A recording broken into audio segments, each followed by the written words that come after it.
Esto es Aprendamos Juntos y hoy vamos a hablar sobre la vida, la mente y la obra de Marco Aurelio, el emperador filósofo, a través de sus famosas meditaciones. Ujú. Y la verdad es que tenemos por delante una misión que me parece fascinante.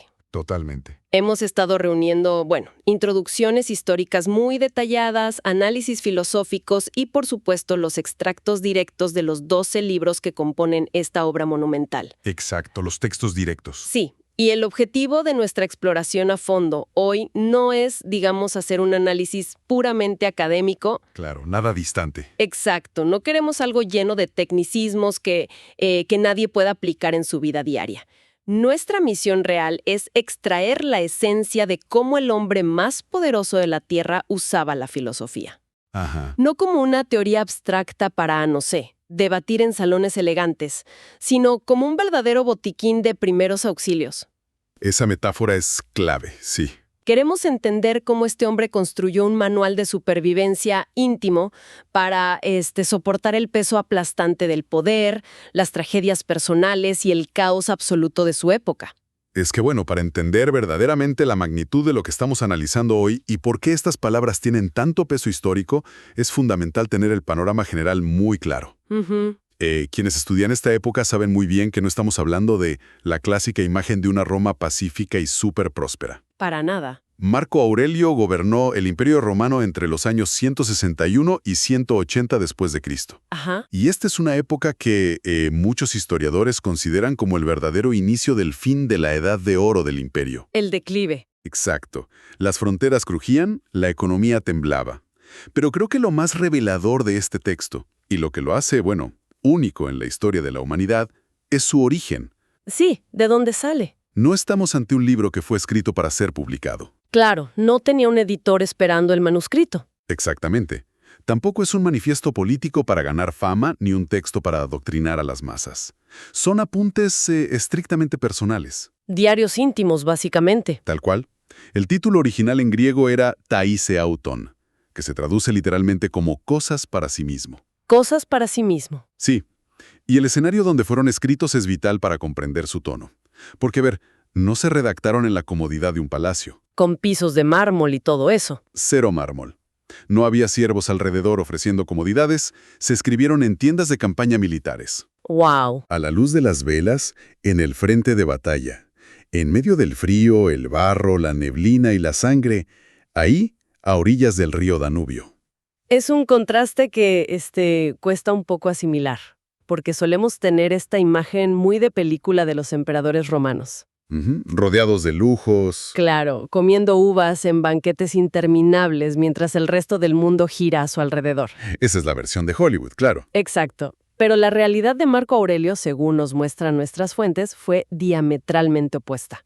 Pasó la mayor parte de su reinado en el frente, Así es. sosteniendo un imperio que literalmente amenazaba con desmoronarse por todos lados. Por múltiples frentes, ¿sí? Y justamente ahí radica el por qué toda esta conversación es tan relevante hoy, ¿no? Para el ser humano moderno. Totalmente. Porque, en un mundo actual, donde la constante es la sobrecarga de información, la ansiedad, la presión en el trabajo, La incertidumbre. la incertidumbre, asomarse a los diarios privados de un emperador de hace casi 2 milenios ofrece una brújula súper práctica. Es un espejo. Pero antes de entrar en los consejos filosóficos como tal, me gustaría que dimensionemos las crisis que él enfrentaba. Porque si él pudo aplicar esta filosofía en medio de ese caos, yo creo que cualquiera puede hacerlo en su día a día. Seguro. ¿Qué tan grave era realmente la situación del imperio en esos años específicos? Era una situación, verdaderamente desesperante. Ujú. Las fuentes que estamos manejando desglosan una serie de crisis que se superponen y que francamente hubieran quebrado mental y emocionalmente a cualquier otro líder. Me imagino. Apenas asume el poder, casi al instante, tiene que enfrentar la guerra contra los temibles partos en Oriente. Ah, claro, un conflicto inmenso. A gran escala. Y mientras eso pasa, en la frontera del Danubio sufre las interminables invasiones de tribus germánicas belicosas. Los marcomanos, ¿no? Exacto, los marcomanos y los cuados. Y no estamos hablando de pequeñas escaramuzas fronterizas. Estas tribus llegaron a amenazar las puertas mismas de Italia. O sea, estaban a punto de entrar. Literalmente. Y a todo este caos militar, hay que sumarle una catástrofe biológica. La pandemia. La peste antonina. Qué momento para gobernar. Pésimo. Fue una epidemia devastadora que sus propias tropas trajeron desde Oriente al volver de la guerra. Claro, el movimiento de soldados. Exacto. Y diezmó a la población del imperio de una manera brutal. Vació ciudades enteras y obviamente diezmó al ejército. ¡Qué locura! Y por si los enemigos externos y las enfermedades mortales no fueran suficiente, enfrentó la traición desde adentro. Esto es increíble. Sí, su propio general, el hombre de su mayor confianza en Oriente, un tipo llamado Avidio Casio. Ajá. Bueno, se autoproclamó emperador basándose en un rumor falso de que Marco Aurelio había muerto. Un golpe de estado en toda regla. Tal cual, obligándolo a prepararse para una guerra civil en medio de todo lo demás. A ver, entonces repasemos. Guerras en dos frentes, una pandemia letal y una puñalada por la espalda de su círculo íntimo. Todo ocurriendo prácticamente al mismo tiempo. Con tantas crisis en simultáneo, imagino que la economía debe haber estado en ruinas absolutas. Colapsada.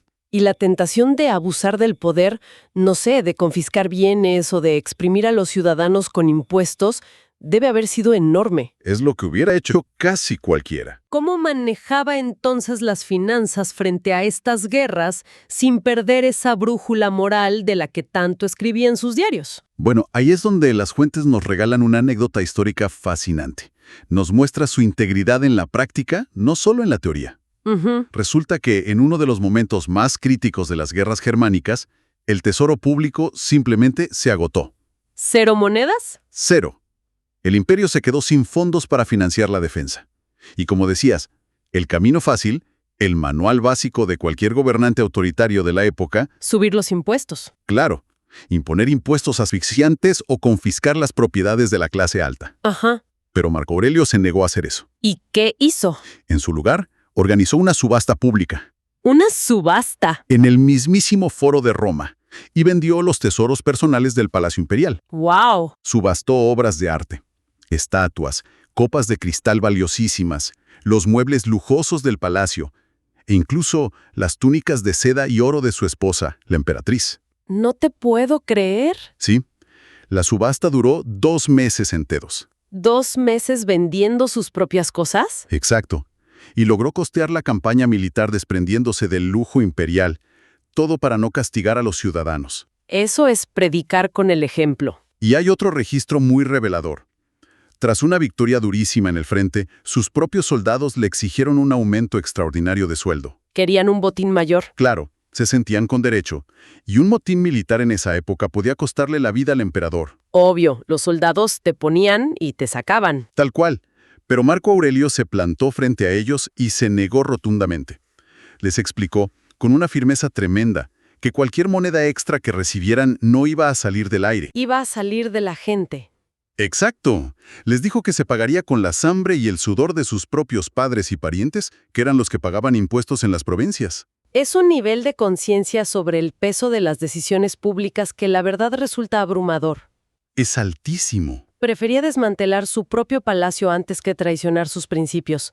Pero, leyendo los extractos, lo que me sorprende no es solo esa resistencia política.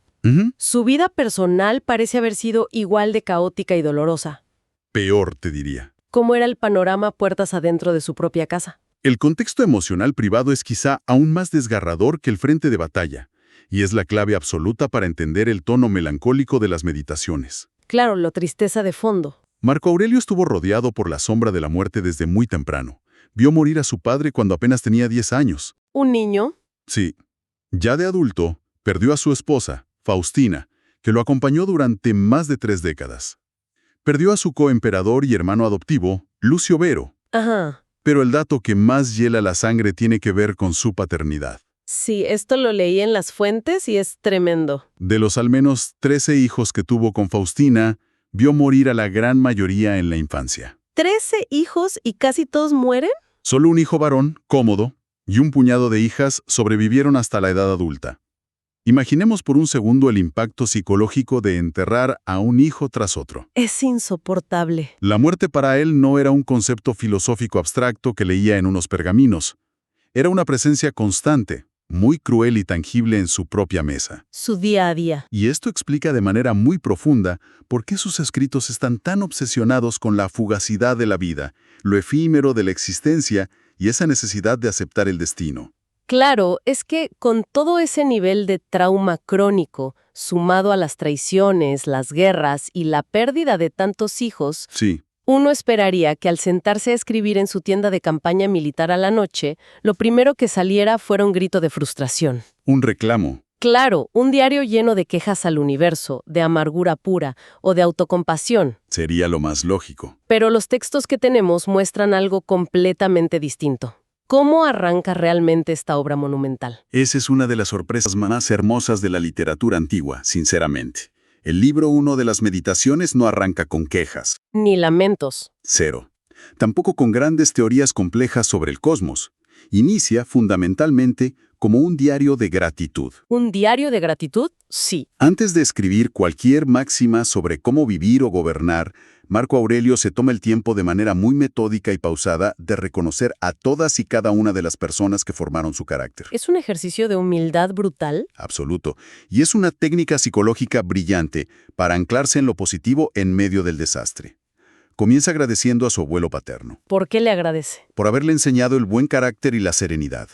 A su madre le agradece el respeto a la divinidad, la sencillez en sus hábitos de vida y su inclinación natural hacia la generosidad. Va uno por uno. Va recorriendo todo su árbol genealógico y su enorme círculo de tutores, extrayendo exactamente la lección específica que le dejó cada uno. Y al revisar esa lista de tutores en las fuentes, hay menciones muy específicas que llaman la atención. Entiendo que hay un maestro en particular y un libro prestado que cambien por completo la trayectoria de su vida y de su gobierno. Correcto. Él menciona a varios pensadores, pero destaca profundamente a un filósofo estoico llamado Rústico. Rústico. Sí, a él le agradece algo que transformó su reinado para siempre, haberlo alejado de la retórica vacía. Claro, porque los romanos amaban hablar por hablar. Exacto. En Roma la educación de la élite se basaba en hablar bonito, en dar discursos grandilocuentes llenos de adornos para impresionar en el Senado. Pura forma, poco fondo. Tal cual. Rústico lo convenció de abandonar esa vanidad de las palabras y acercarse a la filosofía estoica de manera práctica, orientada a la acción, al deber y a la mejora del carácter. Ujú. Y como un detalle histórico fascinante, Marco Aurelio le agradece expresamente a Rústico haberle prestado su copia personal de los apuntes de Epicteto. Ese detalle me parece increíble, porque Epicteto fue un filósofo que había nacido esclavo, ¿Sí? Un esclavo liberto. que fue torturado, que vivió en la pobreza, y aquí tenemos al hombre más poderoso del planeta, al emperador absoluto de Roma, Ajá. encontrando consuelo y dirección de vida en las palabras de un esclavo. Es poético. Es la prueba definitiva de que la sabiduría de verdad no entiende de jerarquías sociales. Totalmente de acuerdo. Pero bueno, si hay una figura que realmente domina este primer libro de gratitud, es su padre adoptivo, ¿no? El emperador Antonino Pío. Así es. Porque las fuentes muestran que Marco Aurelio le dedica el pasaje más largo, detallado y reverencial de todos sus recuerdos. Sí, Antonino Pío fue el emperador que lo adoptó y lo preparó sistemáticamente para el trono. Y Marco Aurelio enumera sus virtudes con una admiración que es total, pero desprovista de adulación barata. Es genuina. Muy genuina. Alaba su ecuanimidad en todo momento, su aversión absoluta a la vanidad, su disposición al trabajo constante, dice que arrancaba desde la madrugada. Sin quejarse. Y algo clave para un gobernante, su capacidad para escuchar críticas sin ofenderse y su negativa a dejarse llevar por las pasiones momentáneas. Claro. Antonino era un hombre que no buscaba la gloria personal, sino simplemente el funcionamiento ordenado del Estado. Y al leer esa lista de virtudes tan enfocadas en la sobriedad y en el deber, es imposible no notar el contraste con el emperador que estuvo antes que ellos, que fue Adriano. Ah, el gran contraste. Adriano era brillante, sí, pero también era súper conocido por su extravagancia, su volatilidad emocional, Y sus lujos. sus viajes constantes que vaciaban las arcas del imperio, y esos caprichos arquitectónicos descomunales. Da la sensación de que Marco Aurelio, al alabar la sencillez casi espartana de Antonino, Sí, te entiendo. está haciendo como una crítica silenciosa entre líneas. Está definiendo exactamente qué tipo de gobernante decidió ser él y cuál decidió rotundamente no ser. Es una lectura muy aguda de las fuentes, ¿sí? Al definir el modelo a seguir, él está estableciendo su propia agenda moral. Ajá. Pero claro, para lograr ser ese tipo de gobernante sobrio en medio de invasiones y plagas, necesitaba un andamiaje mental que fuera indestructible. Literal. Y aquí es donde los textos nos sumergen en lo que se describe en el análisis como la filosofía concebida como medicina. La medicina del alma. Exacto. El concepto central del estoicismo que impregna cada página de la obra es la idea del guía interior, o el daimon. ¿Y cómo funciona exactamente ese concepto en la práctica? Porque a primera vista suena un poco místico, ¿no? Sí, puede sonar así, pero es menos místico y mucho más psicológico de lo que parece. A ver. Es la convicción absoluta de que dentro de cada ser humano existe una inteligencia, un núcleo racional que nadie ni nada en todo el universo puede forzar. Ok. Las circunstancias externas pueden ser terribles. El cuerpo físico puede enfermar de peste. Uno puede sufrir dolores agudos. O puede estar rodeado de ejércitos enemigos apuntándote. O de traidores en tu propia corte. Exacto. Sin embargo, los estoicos sostenían que el alma, la capacidad de juzgar lo que nos está pasando, permanece totalmente libre e intacta si uno así lo decide. Nadie te puede obligar a pensar algo. Exactamente. Nadie puede obligar a una mente a sentirse humillada, a menos que esa misma mente conceda el permiso. Esa es la famosa separación del juicio. Así es. Y es fascinante cómo lo desglosa, porque básicamente él se entrenaba todos los días para no añadir sufrimiento adicional a los hechos puros y duros. Es un entrenamiento. Pensemos en una situación cotidiana, para aterrizarlo y que quienes nos escuchan lo vean claro. A ver. Alguien comete una falta contra nosotros, nos miente o nos insulta en la calle. El hecho objetivo es, bueno, una vibración en el aire, son unas palabras pronunciadas por otra persona. Sonido. Sonido. El daño real, la ofensa que nos quita el sueño a la noche y nos genera ansiedad y palpitaciones, solo ocurre si nuestra propia mente emite el juicio y decide interpretar esto es una catástrofe, me han faltado al respeto, mi honor está manchado. El daño te lo haces tú mismo. Todo es opinión. Y si logramos frenar esa opinión antes de que arranque, el daño literalmente desaparece. Y el propio Marco Aurelio sabía perfectamente que frenar esa opinión no es nada fácil. Es extremadamente difícil. Sí, claro, somos humanos. Requiere una disciplina mental de hierro. Por eso utilizaba tantas analogías y ejercicios de visualización constantes en sus diarios, para convencerse a sí mismo todos los días. Repetición. Exacto.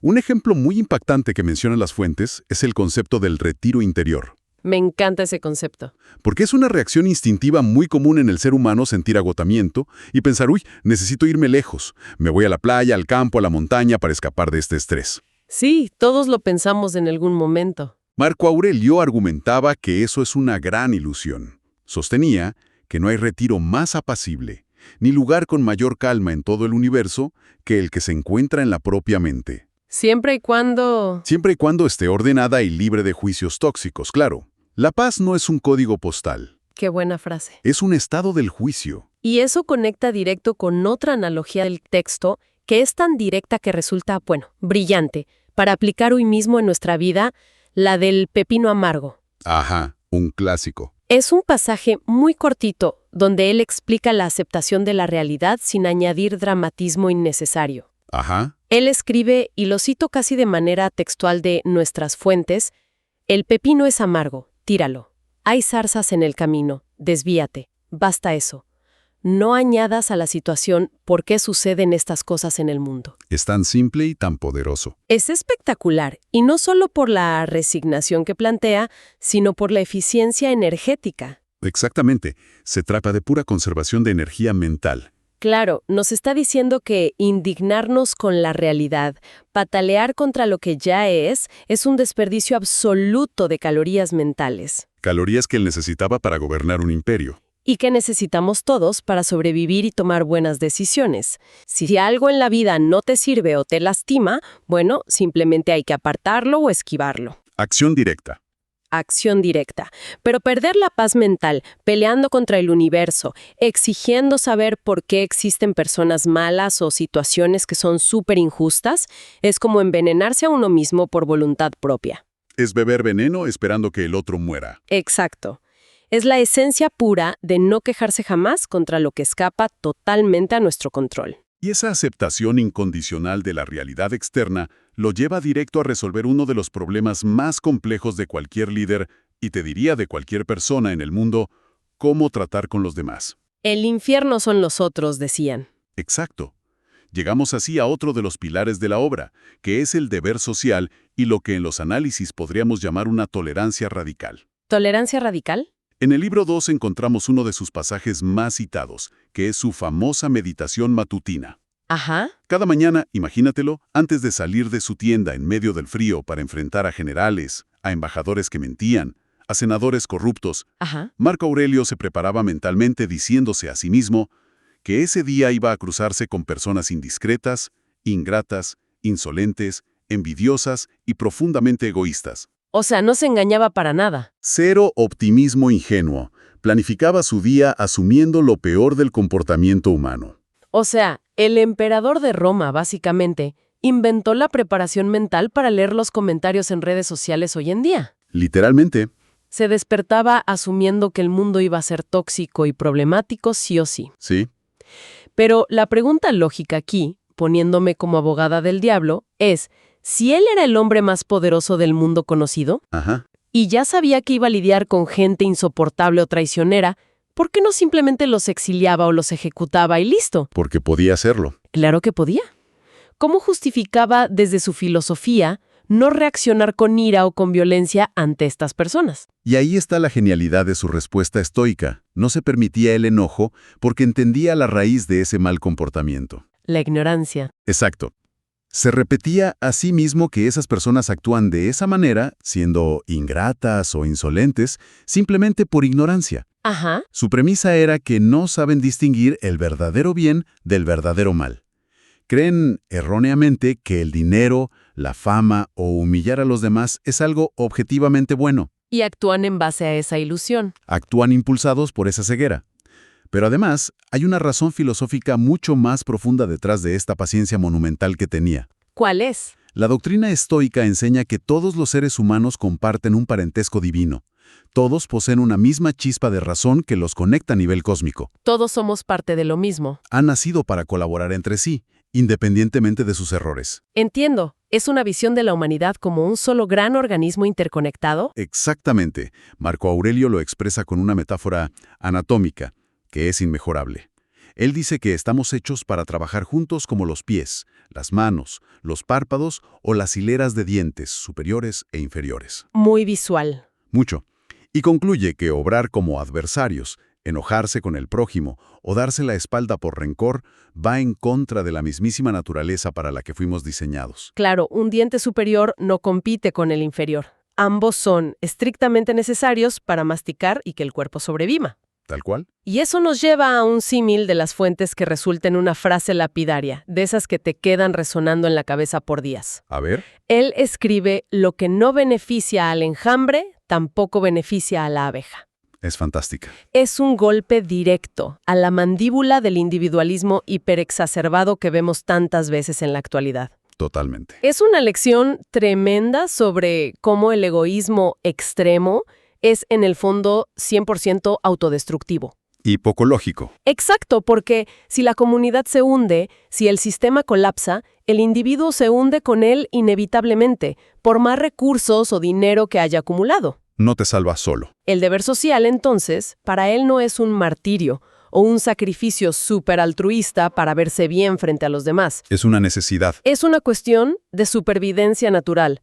Subordinar el ego al bien del enjambre era su forma pragmática de mantenerse enfocado y justo en medio del caos político. Totalmente de acuerdo.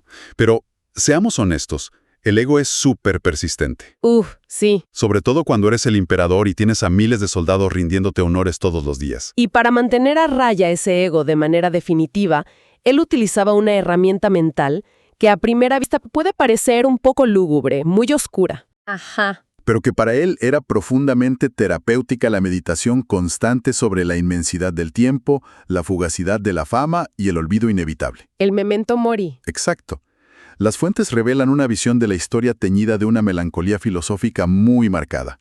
Marco Aurelio, siendo el emperador actual, miraba hacia atrás hacia los grandes gobernantes del pasado. Sus predecesores. Tipos como Augusto, que fundó el imperio, o Trajano, que lo expandió a su máximo límite territorial. Reflexionaba sobre cómo todos ellos tuvieron cortes inmensas, Llenas de aduladores. llenas de conspiraciones, lujos desmedidos, ambiciones desbordantes, guerras sangrientas para conquistar más tierras y festines ostentosos. Todo ese ruido. Y luego, en la soledad de su tienda, se hacía la pregunta crucial: ¿dónde están todos ellos ahora? Y la respuesta es que son polvo. Son humo, cenizas, una leyenda en el mejor de los casos. Y con el paso de los siglos, ni siquiera van a ser eso. Es el olvido. El olvido es absoluto e inevitable. No importa verdaderamente cuántas estatuas de mármol ordenes construir en vida. Nada queda. De hecho, hay un ejemplo muy visual en los apuntes que ilustra esto de una manera súper cruda y fascinante. El de Alejandro Magno. Ese mismo habla de Alejandro Magno, el mayor conquistador del mundo antiguo. Un hombre que sometió a imperios enteros antes de cumplir los 30 años. Un semidios para la época. Exacto. Marco Aurelio reflexiona en su diario que, al morir, Alejandro Magno y el hombre anónimo que cuidaba a sus mulas terminaron exactamente en el mismo lugar. Al mismo nivel. Sus cuerpos fueron reabsorbidos por la tierra y sus elementos físicos se dispersaron exactamente en los mismos átomos. Es una ecualización brutal. Toda esa gloria inmensa, todo ese poder sin límites de Alejandro, no hizo absolutamente ninguna diferencia ante el destino igualador y aplastante de la muerte. Y esa imagen de la dispersión de los átomos que mencionas es central en su pensamiento estoico. Constantemente se recordaba a sí mismo que la vida humana es un punto minúsculo en la inmensidad del tiempo. Un parpadeo. Un destello insignificante en un universo infinito. Ahora, poniéndome otra vez en el papel de la abogada del diablo, A ver, al leer esto en las fuentes, surge una duda que creo que es muy legítima. dímela. Si todos vamos a terminar siendo polvo inevitablemente, ¿Sí? si nuestros logros van a ser olvidados y si la historia nos va a borrar de la memoria colectiva sin importar lo que hagamos, ¿no conduce esta filosofía directamente al nihilismo? Es el gran riesgo, claro. Es decir, si nada importa a largo plazo, ¿para qué levantarse de la cama a la mañana? ¿Para qué esforzarse tanto en gobernar bien un imperio asediado, en no subir los impuestos, si de todos modos Roma va a caer en algún momento? Es una pregunta excelente. Estoy convencido de que ahí radica el verdadero genio del estoicismo de Marco Aurelio. ¿Por qué?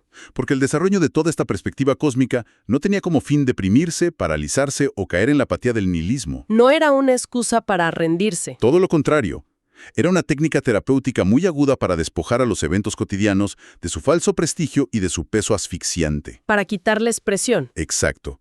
Si la gloria eterna es una imposibilidad matemática, si todo, desde el imperio más grande hasta el problema financiero o social más urgente que tienes hoy en tu escritorio, Ajá. va a caer inevitablemente en el olvido, entonces la angustia y la ansiedad pierden completamente su razón de ser. Claro, ya no tienen de dónde agarrarse. Pierden su poder sobre nosotros. Esta visión gigante lo liberaba del miedo al fracaso histórico y sobre todo del deseo de aplauso constante. ¿Ya no le importaba el qué dirán? Exactamente.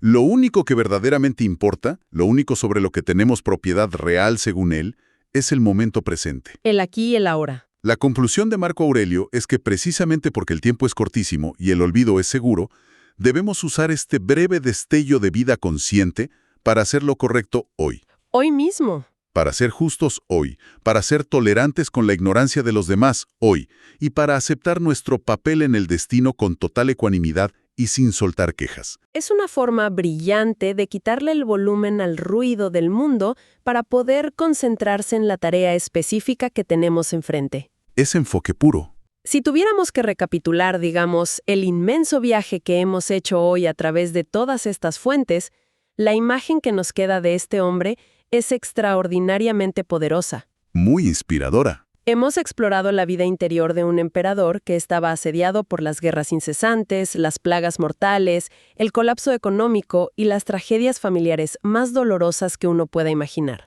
Un nivel de estrés que no podemos ni concebir. Y un hombre que, teniendo el acceso literal a absolutamente todo en el mundo, no buscó consuelo escondiéndose en los lujos del palacio, Ni se anestesió. ni adormeció su mente con placeres fáciles.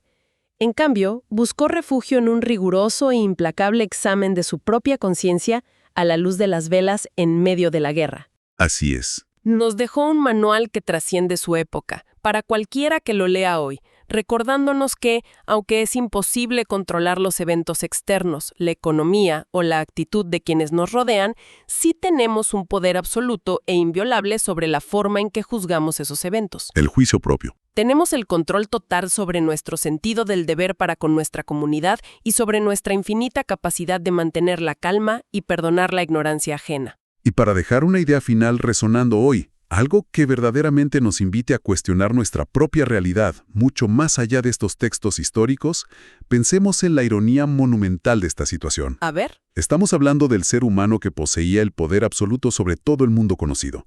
Alguien que podía obtener cualquier grado de riqueza, cualquier comodidad material o cualquier adulación artificial con el simple chasquido de sus dedos.